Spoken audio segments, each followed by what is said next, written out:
I am Fatima Zahid. I am Maryam Bibi. We are students of BS English 4th semester from the University Karachi campus. So our video topic is The Selfish Giant by Oscar Wilde. Let's begin with the author introduction. Oscar Wilde was an Irish playwright, novelist, poet, known for his sharp personality and satirical writing. He became a prominent figure in Victorian literature, advocating for aesthetism and challenging social norms. His notable works include Slightly, Importance of Being Earnest, An Ideal Husband, as well as the novel The Picture of Dorian Gray. Let's begin with the story introduction. The Selfish Giant is a short story written by Oscar Wilde, first published in 1880 as a part of his collection of fairy tales called The Happy Prince and Other Tales. The story revolves around a giant who owns a beautiful garden but keeps it to himself, denying access to children who wants to play in it. The tale explores themes of selfishness and the transformative power of love and compassion.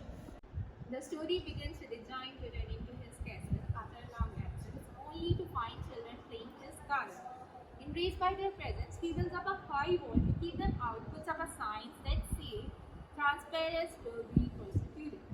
However, as the giant accelerates himself, the garden falls into perpetual winter. Covered in snow and forest, spring refuses to enter, and June refuses. The giant's selfishness has painted a bleak and desolate atmosphere. One day, the giant awakens to the sound of bubbling and singing.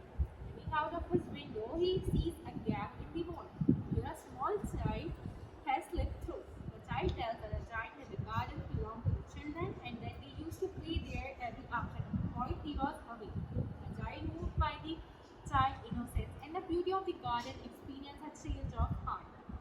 Realizing the error of his ways, the giant knocked down the wall and spring returned to the garden. The trees burst into bloom and birds come to sing and play in the branches. The giant invites the children to come and play in the garden and they rush in joyfully.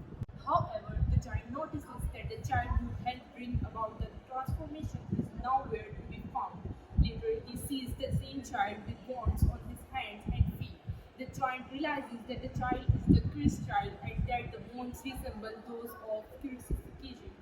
Filled with remorse, the giant asks the child if he can accompany him to his home.